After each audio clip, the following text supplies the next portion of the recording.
അപ്പോൾ ഒരു പുരുഷൻ അല്ലാഹു തആല സ്വർഗം നൽകണമെങ്കിൽ പ്രിയപ്പെട്ടവരെ നമ്മൾ ചെയ്യേണ്ടത്, നമ്മുടെ താക്കോൽ നമ്മുടെ മാതാപിതാക്കളുടെ കൈകളിലാണ്. മാതാപിതാക്കളെ തൃപ്തിപ്പെടുത്തിയാലേ ഒരു പുരുഷൻ അല്ലാഹു സ്വർഗം നൽകാൻ പോകുന്നുള്ളൂ. കാരണം റിളല്ലാഹി ഫീ റിളൽ വാലിദൈൻ.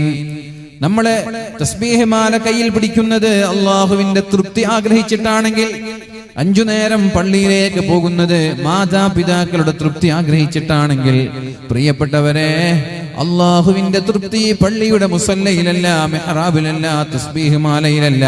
അള്ളാഹുവിന്റെ തൃപ്തി മാതാപിതാക്കളുടെ തൃപ്തിയിലാണ്.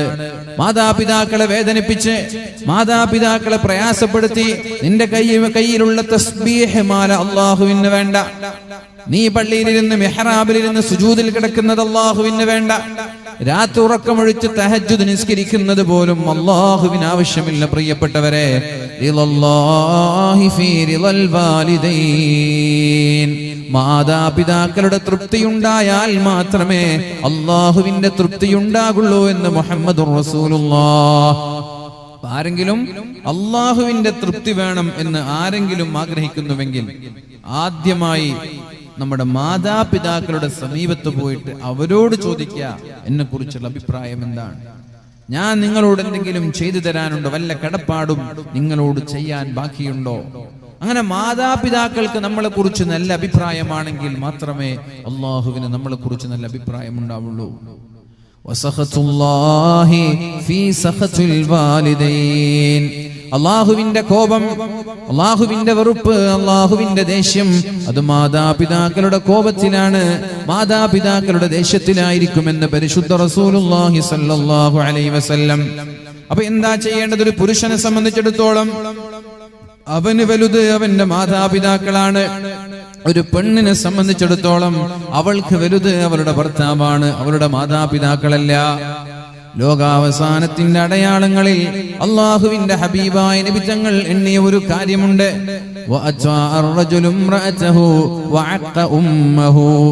ആരാണ് സ്വന്തം ഭാര്യയുടെ തലയണ മന്ത്രം കേൾക്കുന്ന ആളുകൾ? ഭാര്യയെ അനുസരിക്കുന്നു, ഉമ്മയോട് മോശമായി പെരുമാറുന്നവർ, ഉമ്മയെ പ്രയാസപ്പെടുത്തുന്നവർ, ഉമ്മയെ മാനസികമായി പീഡിപ്പിക്കുന്നവർ, ശാരീരികമായി പ്രയാസപ്പെടുത്തുന്നവർ, ഭാര്യയോട് കൂടുതൽ സ്നേഹം കാണിക്കുന്നവർ, ഭാര്യയോട് കൂടുതൽ ബന്ധം കാണിക്കുന്നവർ, ഉമ്മയെ തീരെ ഓർമ്മയില്ല, ഉമ്മയോട് തീരെ ബന്ധമില്ല, കല്യാണം കഴിഞ്ഞതിന് ശേഷം ഉമ്മയെ തിരിഞ്ഞു നോക്കുന്നില്ല. ഇങ്ങനെ ഒരു കാലം നിങ്ങളിലേക്ക് കടന്നു വന്നാൽ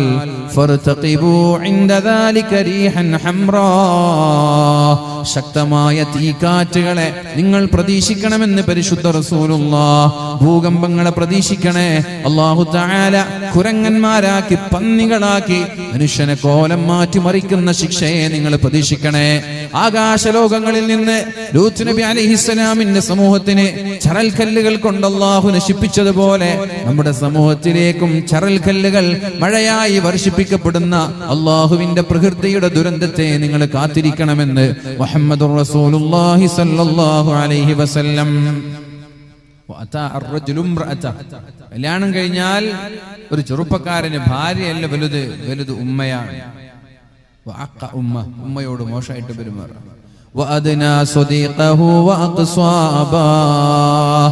ചങ്ങാതിമാരെ അടുപ്പിക്കുകയും ഉപ്പമാരെ അകറ്റുകയും ചെയ്യുന്നൊരു കാലം നിങ്ങളിലേക്ക് കടന്നു വന്നാൽ, ചങ്ങാതിമാരെ അടുപ്പിക്കുക, ഉപ്പമാരെ അകറ്റുകയും ചെയ്യുന്നൊരു കാലം നിങ്ങളിലേക്ക് കടന്നു വന്നാൽ, ഉപ്പ പറഞ്ഞു ഒന്ന് ഹോസ്പിറ്റലിൽ പോയി വരാമെന്ന്. അപ്പോഴേക്കും മകന് പറയുന്നു, ഉപ്പ എനിക്ക് സമയമില്ല, എനിക്ക് പഠിക്കാനുണ്ട്, എനിക്ക് ജോലിയുടെ തിരക്കുണ്ട് എന്ന്. എന്നാൽ അതേ സമയം ഒരു ചങ്ങാതി വിളിക്കുകയാണ്, ഒന്ന് ടൗണിൽ പോയി വരാമെന്ന്. അപ്പോഴേക്കും അവൻ റെഡിയാണ്, അപ്പോഴേക്കും അവന് തയ്യാറാണ്, ഹോട്ടലിൽ പോകാൻ തയ്യാറാണവൻ. ഒന്ന് ഭക്ഷണം കഴിക്കാൻ വേണ്ടി ഹോട്ടലിൽ പോകാം, ഒന്ന് ജ്യൂസ് കുടിക്കാൻ വേണ്ടി ഏതെങ്കിലും കുൾബാറിൽ പോകാം എന്ന് പറയുമ്പോ അപ്പോഴേക്കും അവന് തയ്യാറാണ്. അതേസമയം അവന്റെ പിതാവ് വിളിച്ചിരുന്നു, ഒന്ന് അങ്ങാടിയിൽ പോയി വരാം, ഒന്ന് മത്സ്യം വാങ്ങാൻ, കരണ്ട് ബില്ല് കെട്ടാൻ, ഹോസ്പിറ്റലിൽ പോകാൻ, മരുന്ന് വാങ്ങാൻ, അങ്ങനെ ചെറിയ ആവശ്യങ്ങൾക്ക് വേണ്ടി പിതാവ് വിളിച്ചപ്പോ തിരക്കുണ്ട് എന്ന് പറഞ്ഞവനാണ് ഒരു സുഹൃത്ത് വിളിക്കുമ്പോൾ ഓടിപ്പോകുന്നത്. ഇതാണ്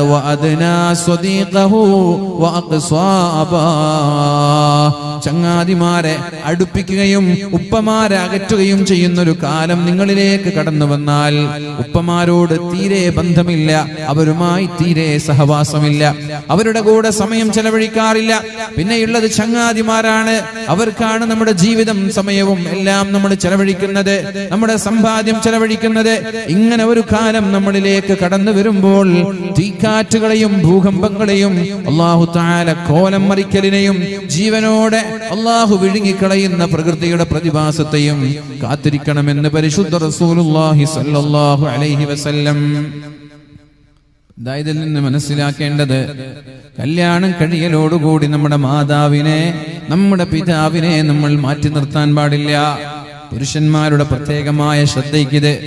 എന്നാൽ ഒരു പെണ്ണിനെ സംബന്ധിച്ചിടത്തോളം അവളുടെ മാതാവല്ല, അവളുടെ പിതാവല്ല വലുത്, അവൾക്ക് വലുത് അവളുടെ ഭർത്താവാണ്. കല്യാണം കഴിഞ്ഞതിന് ശേഷം അവൾ അവളുടെ വീട്ടുകാരെ കുറിച്ചല്ല അവലാതി പറയേണ്ടത്. ഭർത്താവിനോട് നിങ്ങൾ എന്റെ വീട്ടുകാരെ മെയിൻറ്റ് ചെയ്യുന്നില്ലല്ലോ, നിങ്ങൾ എന്റെ ഉമ്മയെ, എന്റെ ഉപ്പയെ, എന്റെ ആങ്ങളമാരെ, എന്റെ കുടുംബക്കാരെ നിങ്ങൾ തീരെ മെയിൻറ്റ് ചെയ്യുന്നില്ലല്ലോ എന്ന വർത്തമാനമല്ല പറയേണ്ടത്. കല്യാണം കഴിഞ്ഞാൽ പിന്നെ നിനക്ക് വലുത് നിന്റെ ഭർത്താവാണ്, നിന്റെ ഭർത്താവിന്റെ വീട്ടുകാരാണ്. എന്നാൽ നിന്റെ ഉപ്പയെയും ഉമ്മയെയും മാറ്റി നിർത്തണമെന്നല്ല. നിന്റെ വീട്ടുകാരുടെ കാര്യം പറഞ്ഞ് നിന്റെ ഭർത്താവിനെ പ്രയാസപ്പെടുത്താൻ പാടില്ല എന്നതാണ്. കാനത്ത് തുറുദി സൗജഹ, ഭർത്താവിനെ സന്തോഷിപ്പിച്ചു എന്ന കാരണത്താൽ അല്ലാഹു തആല മഹദിയായ ഉമ്മു സുലൈം എന്നവർക്ക് നബിതങ്ങളെക്കാളും മുമ്പ് സ്വർഗ്ഗത്തിലെത്താനുള്ള അവസരം നൽകിയെന്ന് പ്രിയപ്പെട്ടവരെ ഹദീസുകളിൽ കാണാൻ കഴിയും. അതുകൊണ്ട് തന്നെ നമ്മുടെ സ്വർഗവും നമ്മുടെ നരകവും തീരുമാനിക്കുന്നത് നമ്മുടെ മാതാപിതാക്കളാണെന്നുള്ള ബോധം നമ്മൾക്കുണ്ടാവണം. സ്വർഗത്തിലെത്തണോ, മാതാപിതാക്കളുടെ തൃപ്തി നിർബന്ധമാണ്. സ്വർഗത്തിലെത്തണോ, മാതാപിതാക്കളുടെ തൃപ്തി നിർബന്ധമാണ്. അവരുടെ തൃപ്തിയില്ലാതെ, അവരുടെ സമ്മതമില്ലാതെ ഒരിക്കലും ഒരാളും നാളെ സ്വർഗത്തിലെത്താൻ പോകുന്നില്ല. അല്ലാഹു തആല പരിശുദ്ധ ഖുർആനിലൂടെ പറഞ്ഞ ആയത്തുണ്ടല്ലോ, വഖളാ റബ്ബുക അല്ലാ തഅബുദൂ ഇല്ലാ ഇയ്യാ.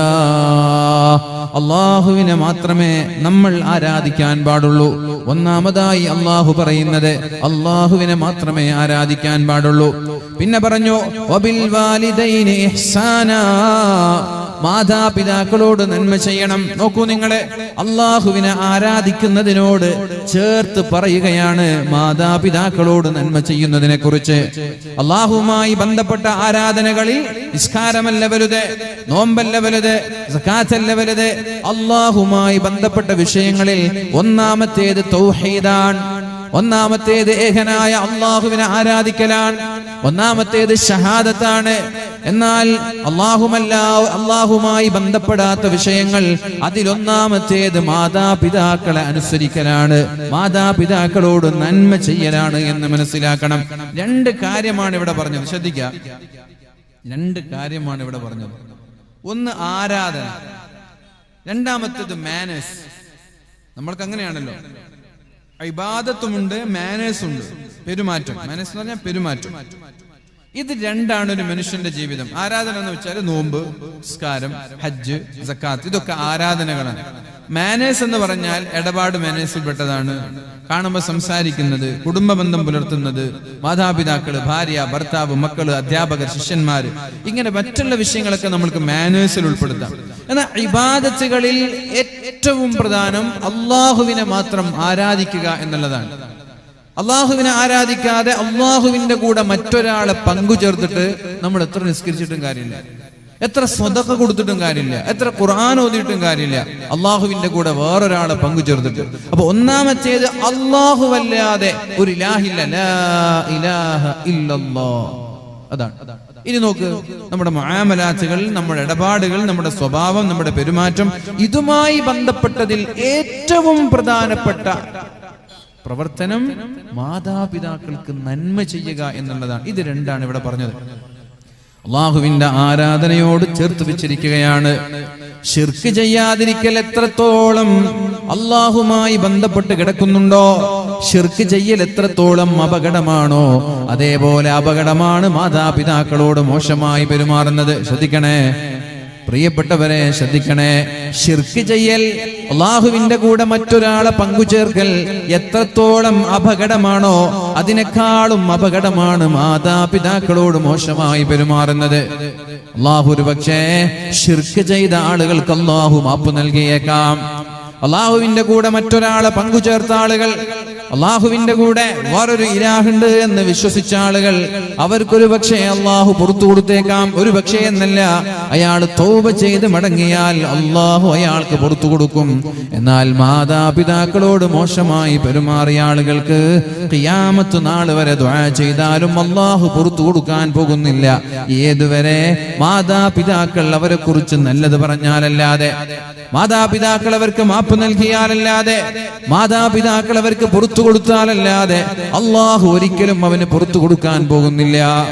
ഉമർ റളിയല്ലാഹു അൻഹു ശിർക്ക് ചെയ്ത ആളല്ലേ, വഹ്ശി ശിർക്ക് ചെയ്ത ആളല്ലേ. അബൂബക്കർ സിദ്ദീഖ് തങ്ങളും അലി തങ്ങളും അള്ളാഹുവിന്റെ ഹബീബുമല്ലാത്ത 1,00,000 ചില്ലാനം സ്വഹാബാക്കളിൽ 1,00,000 സ്വഹാബാക്കൾ മുമ്പ് ശിർക്ക് ചെയ്തവരാണ്. അവർക്കൊക്കെ അള്ളാഹു പുറത്തു കൊടുത്തില്ലേ? അവർക്കൊക്കെ അള്ളാഹു മാപ്പ് നൽകിയില്ലേ? ഇനി അവർ ഇസ്ലാം കടന്നു വരുന്നതിന് മുമ്പാണ് ശിർക്ക് ചെയ്തത്, ശരി തന്നെ. എന്നാൽ മുസ്ലിമായതിനു ശേഷം ശിർക്ക് ചെയ്ത സ്വഹാബാക്കളുണ്ട്. മുസ്ലിമായതിന്റെ ശേഷം ഇസ്ലാമിൽ നിന്ന് മുർത്തദായി പോയ സ്വഹാബാക്കളുണ്ട്. അള്ളാഹുവിന്റെ ഹബീബിന് വഹി എഴുതിയിരുന്നൊരു സ്വഹാബി അള്ളാഹുവിന്റെ ഹബീബിൽ നിന്ന് തോന്നിവാസം പറഞ്ഞ് റസൂലുള്ളാഹി തങ്ങളിൽ നിന്ന് പിരിഞ്ഞു പോയിട്ടുണ്ട്. അല്ലാഹു തആല ഖുർആനിൽ ഒരു ആയത്ത് ഇറക്കിയപ്പോൾ ഫതബാറകല്ലാഹു അഹ്സനുൽ ഖാലിഖീൻ, മനുഷ്യന്റെ സൃഷ്ടിപ്പിനെ കുറിച്ച് അല്ലാഹു പറയുന്ന ഒരു ആയത്തുണ്ട് സൂറത്തുൽ മുഅ്മിനൂനിൽ.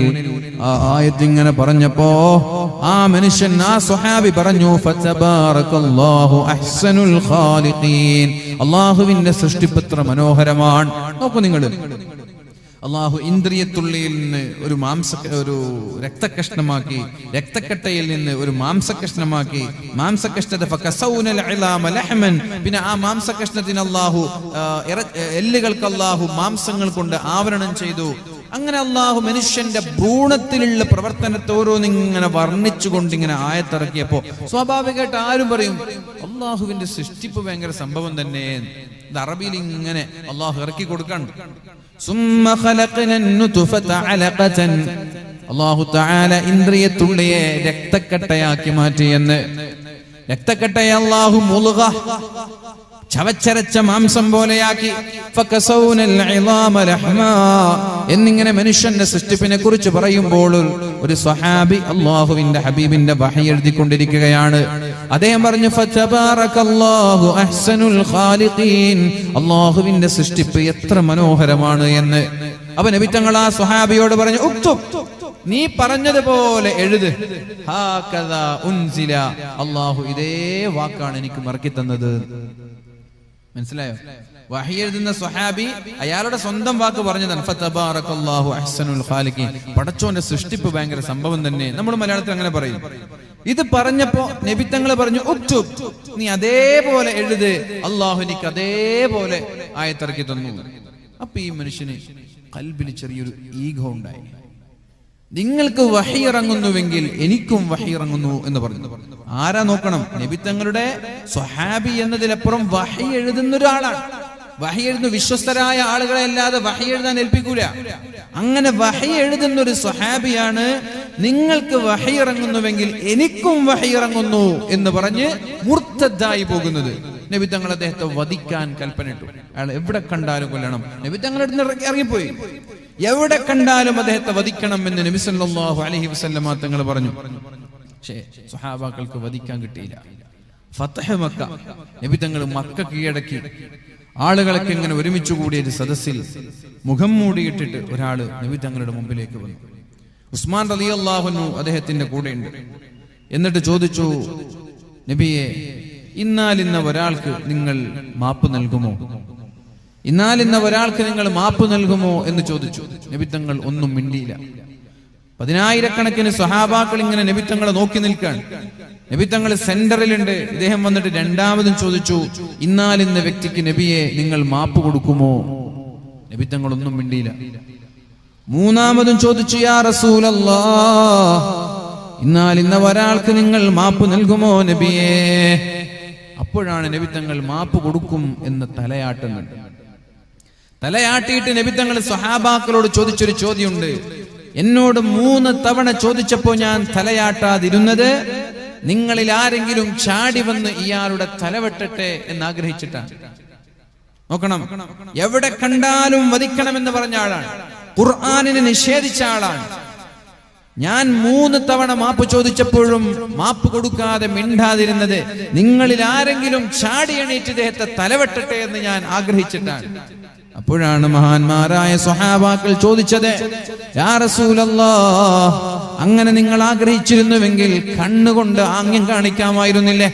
കണ്ണിങ്ങനൊന്ന് പാസ്സാക്കിയിരുന്നെങ്കിൽ അപ്പൊ ഞങ്ങൾ ചാടി വീഴൂലേ? അപ്പോഴാണ് അല്ലാഹുവിന്റെ ഹബീബായ നബി തങ്ങൾ പറയുന്നത്, വമാ കാന ലിറസൂലിൻ അൻ യകൂന ലഹു ഖായിനത്തുൽ അയുൻ. ഒരു പ്രവാചകന്മാരും കണ്ണുകൊണ്ട് ആംഗ്യം കാണിക്കാൻ പാടില്ല, കണ്ണിലൂടെ ചതിപ്രയോഗം കാണിക്കാൻ പാടില്ല. അത് വഞ്ചനയാണത്. 2-3 ആളുകൾ ഉണ്ടാകുമ്പോ കണ്ണുകൊണ്ട് സംസാരിക്കുന്നത്, നമ്മൾ 2-3 ആളുകൾ സംസാരിക്കുമ്പോ ഒരാൾ അങ്ങോട്ടും ഇങ്ങോട്ടും കണ്ണിൽ ഇങ്ങനെ പാസ്സാക്കുക, അത് തെറ്റാണ്, വഞ്ചനയാണ്, അത് ചതിയാണ്, പാടില്ല. വമാ കാന ലിറസൂലിൻ അൻ യകൂന ലഹു ഖായിനത്തുൽ അയുൻ. ഒരു പ്രവാചകന്മാരും കണ്ണുകൊണ്ട് ആംഗ്യം കാണിച്ച് കൂടെയുള്ള ആളുകളോട് വഞ്ചന കാണിക്കാൻ പാടില്ല. അങ്ങനെ ആ സ്വഹാബി മുസ്ലിമായി. ആ സ്വഹാബിയെ കുറിച്ച് മോശമായിട്ടൊന്നും ചിന്തിക്കരുത്. ഞാൻ പറ, ഒരു കാലയളവ്, ഒരു നീണ്ട കാലയളവ് ഇസ്ലാമിൽ നിന്ന് പുറത്തുപോയി ജീവിച്ച ആളാണ്. പക്ഷേ അദ്ദേഹം വഫാത്താകുന്നത് എങ്ങനെയെന്നറിയോ? അദ്ദേഹം ദുആ ചെയ്തു, അല്ലാഹുവേ, എന്റെ അവസാനത്തെ പ്രവർത്തനം സുബ്ഹി നിസ്കാരമാക്കണമല്ലോ, എന്റെ അവസാനത്തെ പ്രവർത്തനം സുബ്ഹി നിസ്കാരമാക്കണേ അല്ലാ.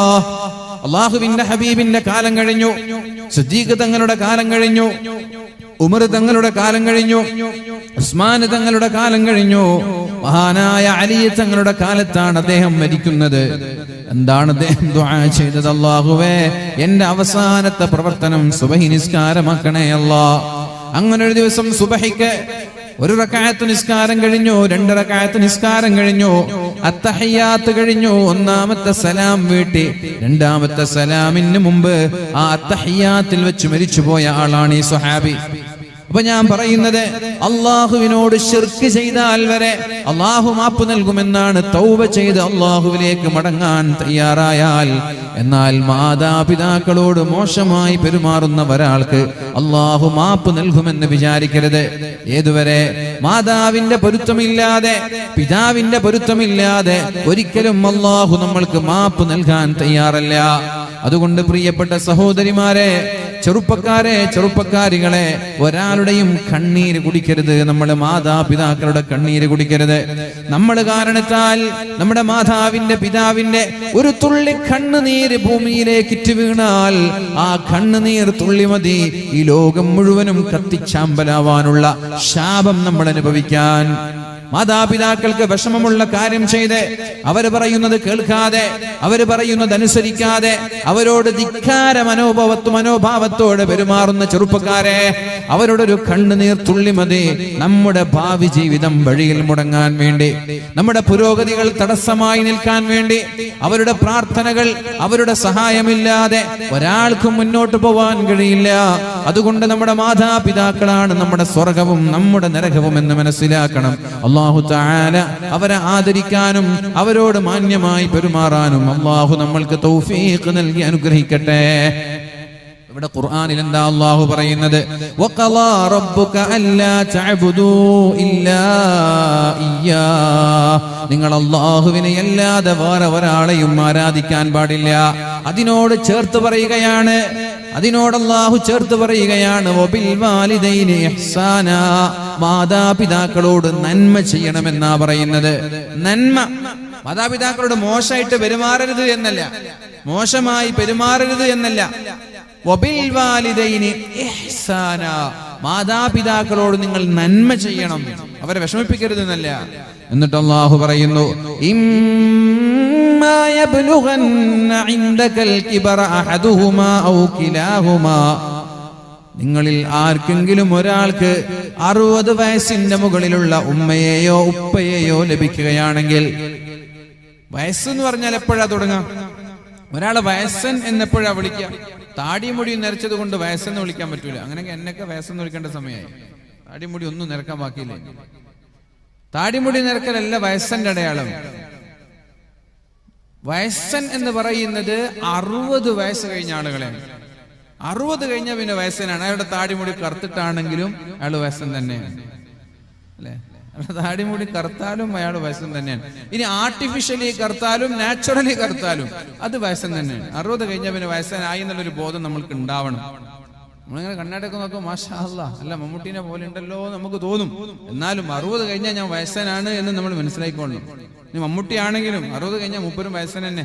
കാണുമ്പോ എത്ര മുഞ്ചുണ്ടെങ്കിലും വയസ്സൻ തന്നെ. അപ്പൊ ഇവിടെ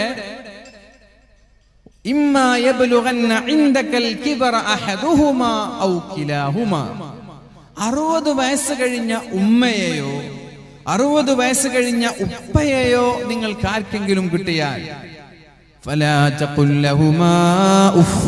അവരോട് നിങ്ങൾ ഛേ എന്ന പദം പറയരുത്. അവരുടെ മുഖം നോക്കി ഛേ എന്ന് പറയരുത് എന്നല്ല ഈ ആയത്തിന്റെ അർത്ഥം.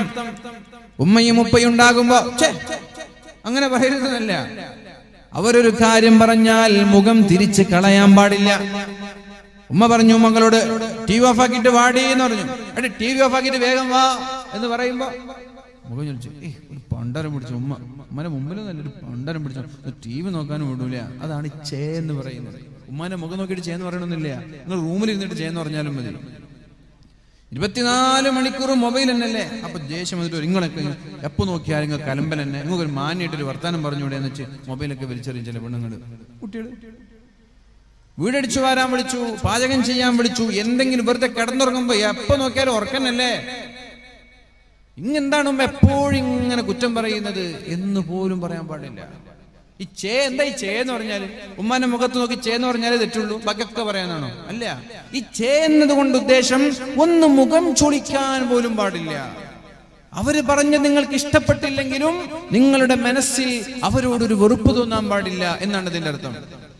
അല്ലാഹു പറയുന്നുണ്ട്, ഇമ്മാ യബ്ലുഗന്ന ഇൻദകൽ കിബറ അഹദുഹുമാ ഔ കിലാഹുമാ.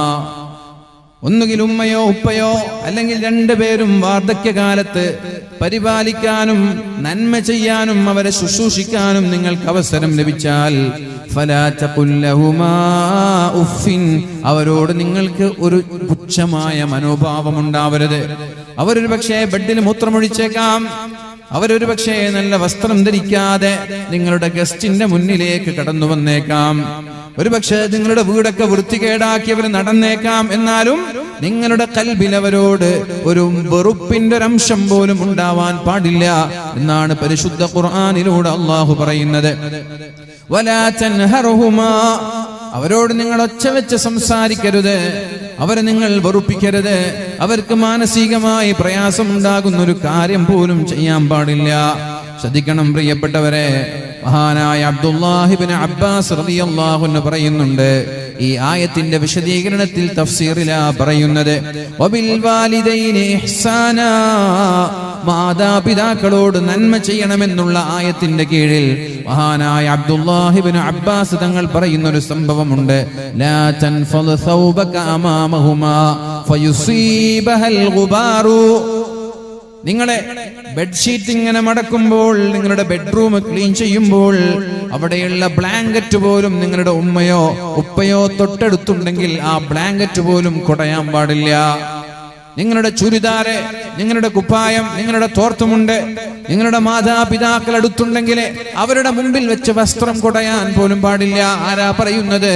ഹിബ്റുൽ ഉമ്മ, ഈ ഉമ്മത്തിന്റെ ഏറ്റവും വലിയ പണ്ഡിതനാണ് അബ്ദുല്ലാഹി ഇബ്നു അബ്ബാസ് തങ്ങള്. ഏറ്റവും വലിയ മുഫസ്സിറാണ്, ഏറ്റവും വലിയ വ്യാഖ്യാതാവാണ് മഹാനായ അബ്ദുല്ലാഹി ഇബ്നു അബ്ബാസ് റളിയല്ലാഹു അൻഹു.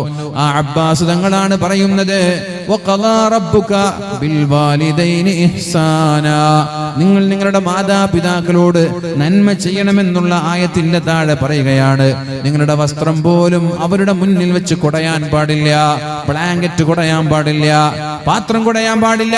പാത്രമൊക്കെ കഴുകി വൃത്തിയാക്കി, ചട്ടിയൊക്കെ കഴുകി വൃത്തിയാക്കിയിട്ട് അതിലുണ്ടാകുന്ന വെള്ളമൊക്കെ തെറിച്ചു വീഴാൻ വേണ്ടി നിങ്ങളുടെ മാതാവോ പിതാവോ തൊട്ടടുത്തുണ്ടെങ്കിൽ അത് കുടയാൻ പാടില്ല. കാരണം ആ വസ്ത്രത്തിലുള്ള പൊടിപടലങ്ങൾ പോലും ഉമ്മയുടെ ശരീരത്തിലേക്ക് ഏൽക്കാൻ പാടില്ല. അത്രത്തോളം ഗൗരവത്തോടെ, അത്രത്തോളം സൂക്ഷ്മതയോടെയാണ് മാതാപിതാക്കളെ കൈകാര്യം ചെയ്യേണ്ടത് എന്ന് ഞാനല്ല പറയുന്നത്, മഹാനായ അബ്ദുല്ലാഹ് ഇബ്നു അബ്ബാസ് റളിയല്ലാഹു അൻഹുവാണ് പറയുന്നത്. പ്രിയപ്പെട്ടവരെ, ഈ ഒരു രീതിയിൽ നമ്മുടെ മാതാപിതാക്കളെ നമ്മൾ ശ്രദ്ധിക്കുന്നുണ്ടോ എന്ന് നമ്മൾ നോക്കണം. ഈ ഒരു രീതിയിലാണോ മാതാപിതാക്കളെ നമ്മൾ ശ്രദ്ധിക്കുന്നത്? ഈ ഒരു രീതിയിലാണോ നമ്മൾ നമ്മുടെ മാതാപിതാക്കളോട് പെരുമാറുന്നത്?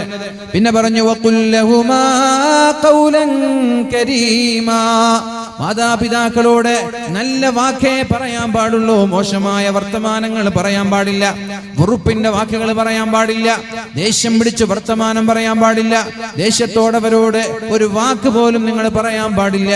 അതിന്റെ വിശദീകരണത്തിൽ മഹാനായ സഈദ് ഇബ്നുൽ മുസയ്യിബ് റളിയല്ലാഹു അൻഹു പറയുന്നുണ്ട്, ഒരു മാതാവിനോട് ഒരു പിതാവിനോട് മക്കൾ എങ്ങനെയാണോ പെരുമാറേണ്ടത്, ഖഖൗലിൽ അബ്ദിൽ മുദ്നിബി ലിസ്സയ്യിദിൽ ഫളി, ക്രൂരനായ അക്രമിയായ ഒരു യജമാനന്റെ മുന്നിൽ തെറ്റുകാരനായ ഒരു അടിമ എങ്ങനെയാണോ നിൽക്കുന്നത്, അതേപോലെയാണ് മാതാപിതാക്കളുടെ മുമ്പിൽ മക്കൾ നിൽക്കേണ്ടത് എന്ന് ഞാനല്ല, സഈദ് ഇബ്നുൽ മുസയ്യിബ് റളിയല്ലാഹു അൻഹു പറയുകയാണ്. അന്നത്തെ അടിമ സമ്പ്രദായമൊക്കെ നമ്മൾക്കറിയാലോ. യജമാനന് അടിമയെ എന്തും ചെയ്യാം, കൊന്നാൽ വരെ കേസില്ല. അതാണ് ഈ അടിമ സമ്പ്രദായം എന്ന് പറയുന്നത്. യജമാനന് അടിമയെ കൊന്നാൽ വരെ കേസില്ല. തിന്നാൻ കൊടുക്കണമെന്നില്ല, ഭക്ഷണം കൊടുക്കണമെന്നില്ല, ശമ്പളം കൊടുക്കണമെന്നില്ല, രാവിലെ മുതൽ 24 മണിക്കൂർ ജോലി ചെയ്താലും അത് എന്റെ അവകാശമാണ് എന്നൊരു ചിന്തയായിരുന്നു യജമാനന്മാർക്ക്. അതാണ് ഈ അടിമ സമ്പ്രദായം. ആ അടിമ, ക്രൂരനായ അടിമ, ബക്കറ്റ് വരും, വളരെ നല്ല രീതിയിൽ എല്ലാവരും സഹകരിക്കുക. ബക്കറ്റ് വരുമ്പോൾ ബക്കറ്റ് നമ്മൾക്കൊരു അർശിന്റെ തണൽ കിട്ടാനുള്ള ഒരു ടൂളായിട്ട് ഉപയോഗിക്കുക എല്ലാവരും. നമ്മളൊക്കെ ദൗർഭാഗ്യവശാല് അതിന്റെ മഹത്വം മനസ്സിലാക്കാത്തത് കൊണ്ടായിരിക്കും. ബക്കറ്റ് വരുമ്പോൾ 10ഉം 20ആണ് നമ്മളെല്ലാവരും ഇടുക. അതിൽ നിന്നൊരു ചേഞ്ച് ഉണ്ടായി 1000ഉം 500ഒക്കെ ബക്കറ്റിൽ എപ്പോഴും ഇടുക. കാരണം വലത് കൈ കൊടുത്തത് ഇടത് കൈ അറിയാതെ കൊടുക്കാൻ പറ്റിയ ഏക അവസരമാണ് ബക്കറ്റ്. ഞാൻ ഇതെല്ലാ സ്ഥലത്തും പറയാറുണ്ട്. ഇതെനിക്ക് സംഘാടകർക്ക് പൈസ ഉണ്ടാക്കാൻ വേണ്ടി ഞാൻ പറയുന്നതല്ല, ഇത് കേൾക്കുന്ന ആളുകൾക്ക് അർശിന്റെ തണൽ കിട്ടാനുള്ളൊരു അവസരമായിട്ട് അതിനെ ഉപയോഗപ്പെടുത്താം, അല്ലെ? ഒരാൾ വലതു കൈ കൊണ്ട് സ്വതക കൊടുത്തു, അത് ഇടത് കൈ അറിഞ്ഞില്ല എങ്കിൽ അള്ളാഹു അർശിന്റെ തണൽ തരുന്ന, അത് 10ഉം 20ഉം കൊടുത്താൽ കിട്ടൂല. ആർക്കും വേണ്ടാത്ത 10ഉം 20ഉം ചുരുട്ടിട്ട് ബക്കറ്റിലിട്ടിട്ട് ഞാൻ കൊടുത്തിട്ടുണ്ടല്ലോ, എനിക്ക് അർശിന്റെ തണൽ വേണമെന്ന് പറഞ്ഞാൽ അർശിന്റെ തണൽ കിട്ടൂല. ഒരു കാറ്റാടിയുടെ തണൽ പോലും കിട്ടൂല. അത് മനസ്സിലാക്കാം. 10ഉം 20ഉം കൊടുത്താൽ ഇഷ്ടപ്പെട്ടത് കൊടുക്കണം. ഓരോ മനുഷ്യനും ഇഷ്ടപ്പെട്ടത് കൊടുക്കണം. അപ്പോഴാണ് അല്ലാഹു അർശിന്റെ തണൽ തരുന്നത്. നമ്മൾക്ക് വേറെ ഓപ്ഷൻ ഉണ്ട്, മക്കാമിന്റെ ഭണ്ഡാരപ്പെട്ടി. അവിടെ നിങ്ങൾക്ക് എല്ലാ ദിവസവും പോയാലും ഒരു 1000 രൂപ ആരും കാണാതെ, ആർക്കെങ്കിലും അറിയും നിങ്ങൾ എത്ര ഇട്ടു? ഞാൻ ചോദിക്കട്ടെ നിങ്ങളോട്, നമുക്ക് ഇതുപോലെ സ്വതക്ക ചെയ്യാൻ വേറെ അവസരം എവിടെയുള്ളത്? ഇപ്പൊ പള്ളി നിർമ്മിക്കുമ്പോൾ നിങ്ങൾ സഹായിച്ചു, കമ്മിറ്റിക്കാരറിയും, ഇന്നാലും ആജിക്ക 10,000 തന്നു, 1 ലക്ഷം തന്നു, നാട്ടുകാരൊക്കെ അറിഞ്ഞു. ഒരു പാവപ്പെട്ട വീട്ടുകാർ കൊടുത്തു, വീട്ടുകാരറിയൂലേ ഇയാള് തന്നിട്ടുണ്ട്? അള്ളാഹുവും നമ്മൾ മാത്രം അറിയുന്ന വേറെ സ്വതക്ക എവിടെയുള്ളത്? വേറെ സ്വതക്ക കൊടുക്കാൻ ഓപ്ഷൻ എവിടെയുള്ളത്?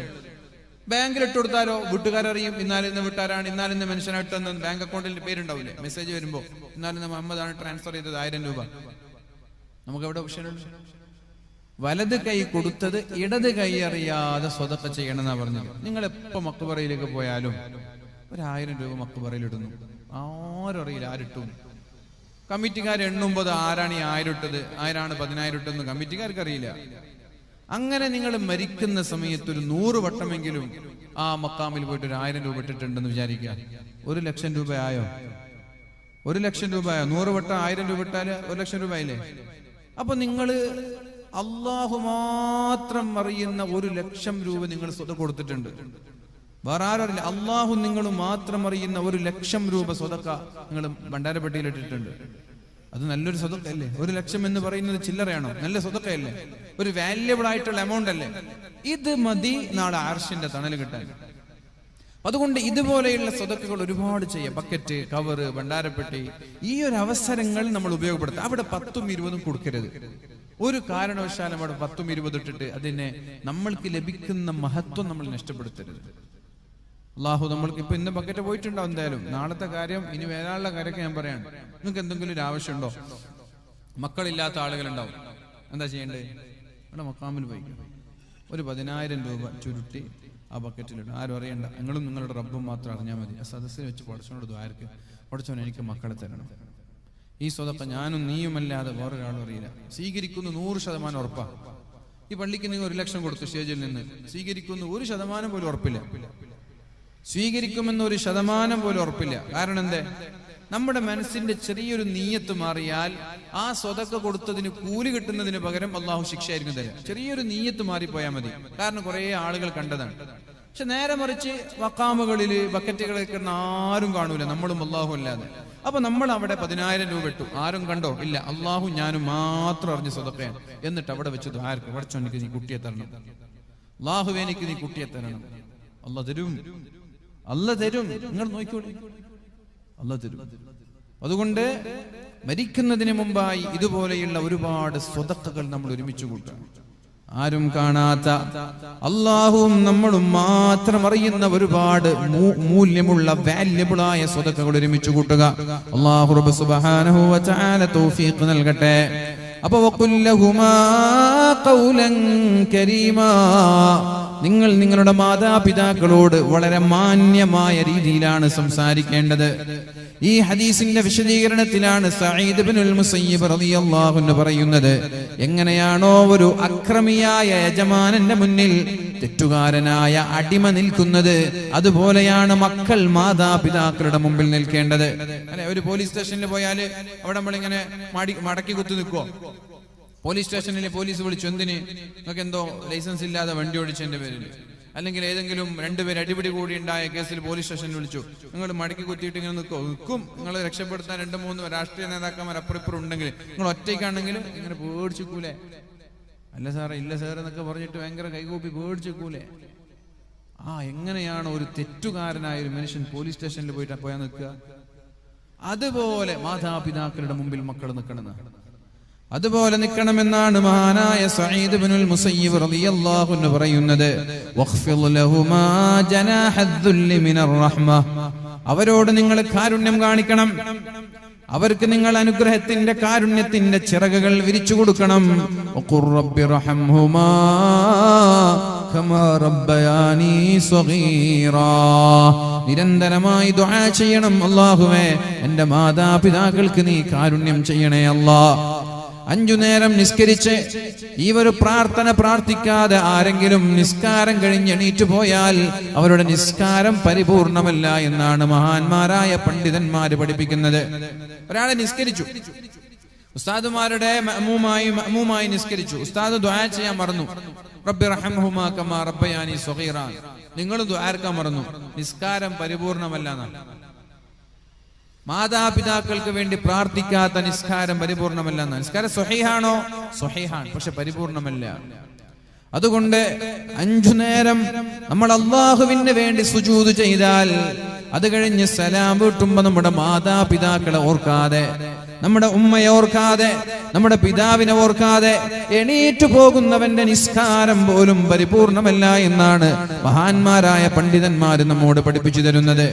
ജീവിച്ചിരിക്കുന്ന മാതാപിതാക്കൾക്കുള്ള പ്രാർത്ഥന, റബ്ബി റഹംഹുമാ കമാ റബ്ബയാനി സ്വഗീറാ, അല്ലാഹുവേ, എൻ്റെ മാതാപിതാക്കളോട് നീ കാരുണ്യം ചെയ്യണേ അല്ലാഹ്. ഇത് ദുആ ചെയ്യുന്ന ആളുകൾക്ക് വലിയ സാമ്പത്തിക ലാഭമുണ്ടാകും. ഇത് ദുആ ചെയ്യുന്ന ആളുകൾക്ക് സാമ്പത്തികമായ ഭീമമായ ലാഭം ഉണ്ടാവും. ചെറിയ ലാഭമൊന്നുമല്ല, വലിയ ലാഭം ഉണ്ടാവും. ചെറുപ്പം മുതലേ മാതാപിതാക്കൾക്ക് വേണ്ടി ദുആ ചെയ്യുന്ന പ്രാർത്ഥനയാണിത്. എന്തുകൊണ്ടാണ് സാമ്പത്തിക ലാഭം ഉണ്ടാകുമെന്ന് പറയാൻ കാരണം ശ്രദ്ധിച്ചോളൂ പ്രിയപ്പെട്ടവരെ. റബ്ബി റഹംഹുമാ കമാ റബ്ബയാനി സ്വഗീറാ, അല്ലാഹുവേ, എൻ്റെ ഉപ്പാന്റെ വയസ്സ് 60 കഴിഞ്ഞു, 70 കഴിഞ്ഞു, 90 കഴിഞ്ഞു. എൻ്റെ ഉപ്പാടോ നീ കാരുണ്യം ചെയ്യണേ അല്ലാഹ്. എൻ്റെ ഉപ്പയോട് നീ റഹ്മത്ത് ചെയ്യണേ അല്ലാഹ്. ഈ ദുആ അല്ലാഹു സ്വീകരിച്ചാൽ ആ മാതാപിതാക്കൾക്ക് അല്ലാഹു മാരകമായ അസുഖങ്ങൾ നൽകൂല.